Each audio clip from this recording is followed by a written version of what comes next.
በጣም የሚገርመኝ መጽሐፍ ቅዱስ ክፍል አለ። ለምሳሌ እግዚአብሔር 90ውን እኔ ልሸከምላችሁ ግድ የለም 10ዋን ተሸከሙ። እኛ ደግሞ ኖ ግድ የለም እኛ 90ውን እንሸከም 10ዋን ነው ላንተ ምናሸክመው። ኦኬ ኮንቲኒው። አትጨነቁ ስለምትበሉ ስለምትጠጡት አትጨነቁ። ጀስት የሰማይ ወፎችን ተመልከቱ። ከምግብ ጋር ተያይዞ ከልብስ ጋር ተያይዞ ምድረ በዳ አበቦችን ተመልከቱ። ይሄ ጥረግረ ብላ የሚለውን በጣም አድካሚ ሆነን ወደ ቀኝ እንዳናዘነብል ሆነን 90%ን ተሸክመን መንገዳገድ ግዴታችን ሆነ ማለት ነው። እንደ አሳማ ጭቃ ውስጥ ከመርመጥመጥ የንስር ክንፍን ገንዘብ አድርጎ መብረር እየተቻለ እግዚአብሔር ላበርክትላችሁ አስራቴን ስጡኝ ይላል። እግዚአብሔር ቸግሮት አይደለም፣ እኔ በራሴ ህይወት ያየሁት ነው። ዊትነስ ነኝ። ይሄ ማለት ብሌሲንግ ይባላል። ተጨነቁ አትጨነቁ ያለን መስመር አለ። አትጨነቁ ካለ አልጨነቅም፣ ተጨነቁ ላለው እጨነቃለሁ። ጥበብ ታሳልቃለች እንጂ አታልቅም። ከመጥበብ መጠበብ ከጠብ ጥበብ ይበልጣል።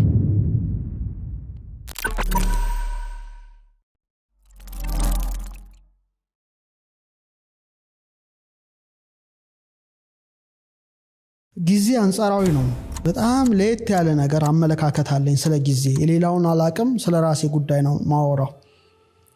አንዳንድ ሰው ጥቂት ዓመት ኑሮ ብዙ ልምዶች ይኖሩታል። አንዳንዱ ረጅም ዓመት ኑሮ ጥቂት ልምዶች ይኖሩታል። ለምሳሌ የ3 ዓመት ሕፃን ቅዱስ ቂርቆስ ታወቀ። ቅዱስ ቂርቆስ ትልቅ ገል ተጽፎለታልና የኖረው ዓመት 3 ዓመት ነው። እንዴት ሊሆን ቻለ ያለሽ? አንዳንድ ሰው ደግሞ 90 ዓመት ኑሮ የህይወት ታሪኩን ሲሞት ለመጻፍ አንድ ገጽ በግድ ምን ብለሽ ትጽፊለታለሽ? አቶ ገሌ በዚህ ዓመተ ምህረት እዚህ አካባቢ ተወለዱ፣ አደጉ፣ እድሜያቸው ለትምህርት ሲደርስ ተማሩ፣ አገቡ፣ ወለዱ፣ ሞቱ። ምንድነው ታዲያ? አንድ ገጽ አይሞላም ህይወታችን ማለት ነው? እንዴት ሊሆን ይችላል? የተገቢ ነው ብዬ አላምንም። ሰዎች ለአንድ ገጽ ኑሮ ምድር ላይ ለምን ይመጣሉ? አንበሳው ከዚህ በተሻለ ቢጻፍለት ታሪክ አድኖ ነበረ፣ አንድ ጫካ አቋርጦ ነበረ። የአንበሳ እንኳን ታሪክ ከጻፈ ሰው እንዴት አንድ ገጽ ማትሞላ ህይወት ሊኖር ይችላል? ስለዚህ ምድር ላይ የኖረበትን ዓላማ አልተረዳም ማለት። ለምሳሌ ትልቅ ቫልዩ ምን ሰጠው ገንዘብ ነው። ግንዛቤን ሳይሆን ገንዘብ ነው። በምድር ላይ እንዳለ ሰው ሁሉ ነጭ ላቡን ያላበስኪ የሚኖረው ገንዘብ ነው። ኦኬ ጥሩ ነው። ሰው ገንዘብ ያገኝ ማለት አይደለም። ግን ገንዘብን በህልምሽ ታስቢዋለሽ? አታቂው። ይኑርሽ አይኑርሽ አታቂው። የቀን መገልገያ ነው፣ የሌሊት አይደለም ነው። ኦኬ ስለዚህ ሰው 70 ምናምን ዓመት ቢኖር 8 ሰዓቱን በእንቅልፍ በቀን ያሳልፋል። አጠቃላይ ኦልሞስት 30 ምናምን ዓመት ይተኛል። 40 ምናምን ዓመት ነው ምድር ላይ የሚኖረው ነቅቶ ማለት ነው።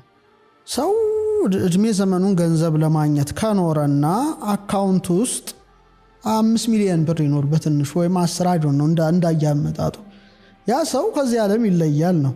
ሲለይ የለፋበት ነው መነገር ያለበት አይደል? ለምን ህይወት ታሪኩ ላይ 10 ሚሊዮን ብር ባንክ ውስጥ አስቀምጦ ሞታ ይባላል?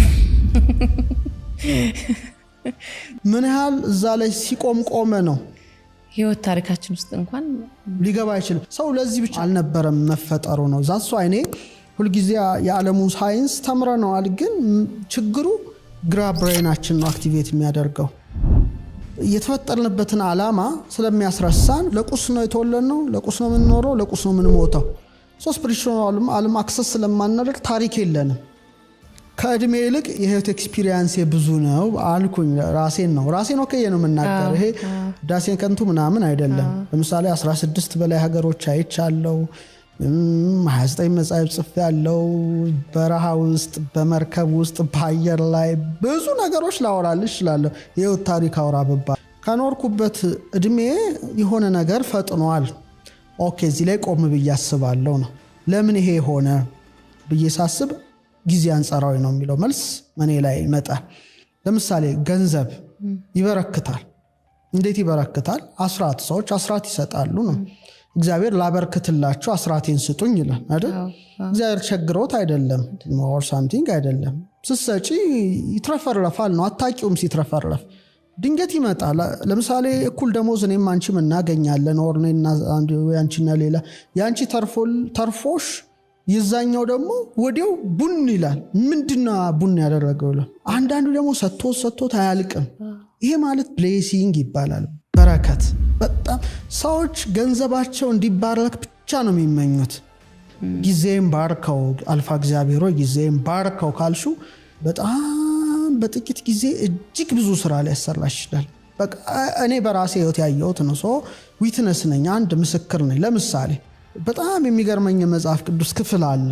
ሐዋርያት ክርስቶስ ሳይጠራቸው በፊት የተለያየ ሙያ ያላቸው ናቸው። ለምሳሌ ታክስ የሚሰበስባል ማቴዎስ፣ እነ ጴጥሮስ እና ዮሐንስ አሳ አጥማጅ ናቸው። ሌላም እነ ቶማስ የግንብ ስራ ወዘተርፈ፣ ሉቃስም ብትዩ ሐኪም ነው። የተለያየ ሙያ ናቸው ነው። ይጠራቸዋል። ሲጠራቸው ህይወት ተለወጠ። ያቺ ሞመንት የህይወት ቁልፍ ትለወጣለች። ምንድነው የሆኑት? ሱፐርናቹራል ነገርን ኤክስፒሪየንስ ማድረግ ጀመሩ። ምሳሌ እንዳይረባቸው ህብስት በርክቶ ይበላሉ። በቃ ቀረለ ማለት ልፋት ቀረለ ነው። በጣም ትልቅ ጉዳይ ነው ማወራው። አሁን እንደውም እስካሁን ካለው ለኔ ትልቅ ጉዳይ ነው ይሄ ብናገረው። ውሃ ወይን ይሆናል። ባህር ላይ እንምጣ ሲሉት እነ ጴጥሮስ ነው ይላቸዋል። ነፋስ ሲገሰጽ ያሉ ሙሴ ብርሃን ሲበራ በጣም ስፍር ቁጥር የሌለው ደግሞ አጾሙ ሞይ ሲሏቸው ሙሽራው ያለ ሚዜዎቹ አይጾም ይላቸው እና የነበሩበት ህይወት በጣም በቃ አይተውት ማያውቁት ነው። ከስቅለቱና ከትንሳኤው በኋላ ጥቂት ሲለያቸው አሳ ለማጥመድ ሌሊቱን ሁሉ ይታገላሉ ነው። የትግል ህይወት ነውና ዓለም ለኔ እንደዛ ሌሊት ሆኖ የሚታየኝ ዳይሜንሽን አለ። ትግል አሳ ግን የለም። መታገል አሳው ግን አይገባ። በኋላ ንጋት ላይ ወደ ውሃው ዳርቻ ጌታ ይገለጻል። ንጋት ራሱን ችሎ ትርጉም አለው እና መረቡን በቀኝ በኩል ጣሉ ይላቸዋል። እና በቀኝ በኩል ሲጥሉት 153 ትልልቅ አሳዎች ተያዙ። የቀኝ መንገድ በጣም ቀላል አይደለም። ግራ ሌላ ነው፣ ሌፍት ልፋት ነው፣ ቀኝ ራይት ነው። አሳውን ደግሞ ጠብሰን እንበላለን እናዘጋጃለን እንዳይሉ ሌላ የተጠበሰ አሳ ማን እንዳዘጋጀው የማይታወቅ ህብስታል እና ተለወጠ ነው። ኦኬ ያ ከሆነ ሰዎች ስጋዊ ማንነታቸውና መንፈሳዊ ማንነታቸው ማዋሃድ ከቻሉ በዚህ ልዕልና ደረጃ አሉ። አሁን ግን እየተከተልን ያለነው የግራውን መንገድ ነው። ለምሳሌ እግዚአብሔር 90ውን እኔ ልሸከምላችሁ ግድ የለም 10ዋን ተሸከሙ አይነት ነው።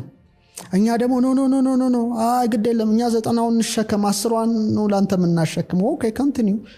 አጠቃላይ ቅዱሳት መጻሕፍትን ትምህርት ስትመለከቺ በዚህ ዓለም ስላለው ጉዳይ እንድንጨነቅ አልተፈቀደልን። አትጨነቁ ነው በጣም ትልቁ ሜሴጅ። አትጨነቁ፣ ስለምትበሉ፣ ስለምትጠጡት፣ ስለምትለብሱት አትጨነቁ። ጀስት የሰማይ ወፎችን ተመልከቱ። ከምግብ ጋር ተያይዞ ከልብስ ጋር ተያይዞ ምድረ በዳ አበቦችን ተመልከቱ። ሰሎሞን እንኳን ከነሱ እንዳንዱ አልለበሰም። እናንተችን መንግስቷንና ጽድቋን ፈልጉ እኔችን ቀድጃታለሁ፣ በዚህ ምንም የምታጡት ጉዳይ የለም ባካችሁ አይነት ነው። ትኩረት ማድረግ ያለብኝ ወደ አዘዘኝ ይመስላል። መንግስቱ ምንድነው? ጽድቅ ምንድነው? ሌላ ጉዳይ ነው። ኦኬ አሁን ግን ዓለም እንዲገለበጠችብን ያን ጉዳይ ያን ሪያሊቲ ነው። አይሽ መነሳንሱን ወደ ግራ እንደምናዞረው ይሄ ጥረ ግረ ብላ የሚለውን በጣም አድካሚ ሆነን ወደ ቀኝ እንዳናዘነብል ሆነን 90% ተሸክመን መንገዳገድ ግዴታችን ሆነ ማለት ነው። ብሌሲንግ የለም ላይፋችን ላይ በረከት የለም። በቃ ምንም የለም። ትደክሚያለሽ፣ ትለፊያለሽ፣ ነጭ ላብ አልብት እስከ ሞት ድረስ ትጓዣለሽ። ይሄን ኤክስፒሪየንስ ማድረግ አትቺ። ምክንያቱም እሱ ያለ ሌላ ነው። ተጨነቁ አትጨነቁ ያለን መስመር አለ። አትጨነቁ ካለ አልጨነቅም፣ ተጨነቁ ላለው እጨነቃለሁ ነው። ስለዚህ ይሄን እሰጥሃለሁ የሚጨመርልሃል። ይሄ ምድራዊ ላይ ያለውን ጉዳይ ዓለም ማየት የሚፈልገውን የሚጓጓውን ሁሉ እሰጥሃለሁ። አትጨነቅ ልጄ የኛውን ተጨነቅ ካለኝ አምላኬ አልፋ እግዚአብሔር ነው ይሄን ያለው። አደምጠዋለሁ። ካደመጥኩት የኔ ሪያሊቲ ሌላ ነው። አንድ ዓለም ላይ እንኖራለን። እኔ የምኖርበትና አንድ ሰው የሚኖርበት ሪያሊቲ ይለያያል ነው። ልክ እንደ ቀኙና ግራው መንገድ ነው። ግራው ትግል ነው፣ ይታገላል እያለ አንዳንዱ ደግሞ አይታገልም። ለምሳሌ ሁሉን ጥለው ሄዱስ እንተመልከቻቸው። በረሃ ውስጥ አይራቡም እኮ ምግብ አይደል የሚፈልጉ። ምግብ ከፈለጉ አንድ መልአክ ተልኮ ልክ እንደ ኤልያስ ብስቲ መግባቸዋል። ያ ደግሞ በማዕዛም ብቻ ይረካሉ። በቃ ዛሱ አይ ምግብ ከቆመ እነሱ ማየት የሚፈልጉት ሌላ ሪያሊቲ ነው። ብርሃን ሲወርድ መላእክት ሲወጡ ሲወርዱ ሌላ ዓለም ሌላ ምድር ላይ ሆኖ ጀስት ሄቨንን እንደማጣጣም እንደ ያዕቆብ ተኝቶ ድንጋይ ተንተርሶ የወርቅ መሰላል እንደተመለከተው ምድር ላይ ሆኖ ረቂቁን ዓለም ያያሉ ነው።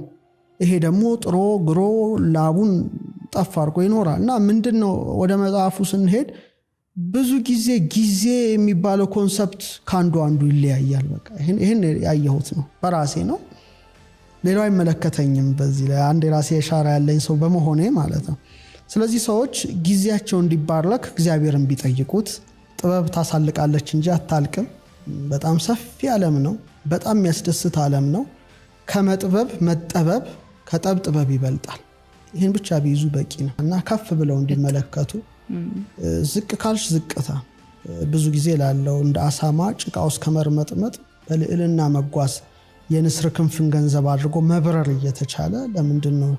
እና ሰዎች ሌላ የሚናገሩትን ነገር በጣም ቢጠነቀቁ ከባድ ነው። አንደኛ በእኛ ትምህርት ከነፍስ የሚወለዱ ነገሮች አሉ።